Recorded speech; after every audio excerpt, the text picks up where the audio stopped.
بسم الله الرحمن الرحيم. تبارك الذي بيده الملك وهو على كل شيء قدير.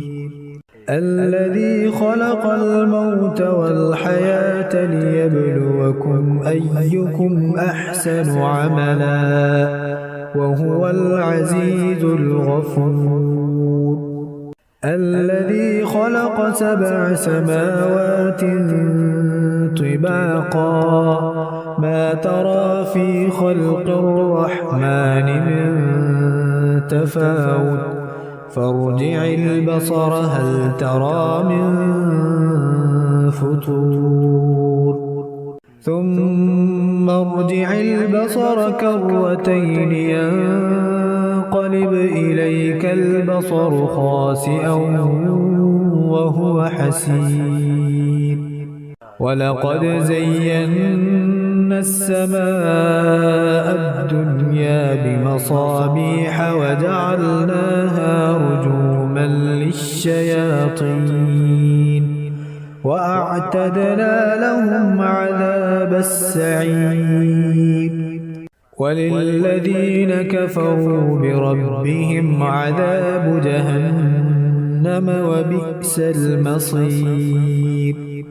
إذا ألقوا فيها سمعوا لها شهيقا وهي تفور تكاد تميز من الغيظ كلما ألقي فيها فوج سألهم خزنتها ألم يأتكم نذير قالوا بلى قد جاءنا نذير فكذبنا وقلنا ما نزل الله من شيء إن أنتم إلا في ضلال كبير. وقالوا لو كنا نسمع أو نعقل ما كنا في أصحاب السعير فاعترفوا بذنبهم فسحقا لأصحاب السعير. إن الذين يخشون ربهم بالغيب لهم مغفرة وأجر كبير. وأسروا قولكم أو اجهروا به إنه عليم بذات الصدور. ألا يعلم من خلق وهو اللطيف الخبير. هو الذي جعل لكم الأرض ذلولا فامشوا في مناكبها وكلوا من رزقه وإليه النشور. أأمنتم من في السماء أن يخسف بكم الأرض فإذا هي تمور أم أمنتم من في السماء أن يرسل عليكم حاصبا فستعلمون كيف نذير.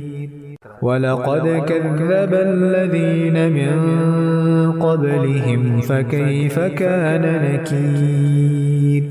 أولم يروا إلى الطير فوقهم صافات ويقبضن ما يمسكن إلا الرحمن إنه بكل شيء بصير. أمن هذا الذي هو جند لكم ينصركم من دون الرحمن إن الكافرون إلا في غرور. أمن من هذا الذي يرزقكم إن أمسك رزقه بل لجوا في عتو ونفور أفمن يمشي مكبا على وجهه أهدى أمن يمشي سويا على صراط مستقيم قل هو الذي أنشأكم وجعل لكم السمع والأبصار والأفئدة قليلا ما تشكرون قل هو الذي ذرأكم في الأرض وإليه تحشرون ويقولون متى هذا الوعد إن كنتم صادقين قل إنما العلم عند الله وإنما أنا نذير مبين فلما رأوه زلفة سيئت وجوه الذين كفروا وقيل هذا الذي كنتم به تدعون قل أرأيتم إن أهلكني الله ومن معي أو رحمنا فمن يجير الكافرين من عذاب أليم قل هو الرحمن آمنا به وعليه توكلنا فستعلمون من هو في ضلال مبين قل أرأيتم إن أصبح ماؤكم غورا فمن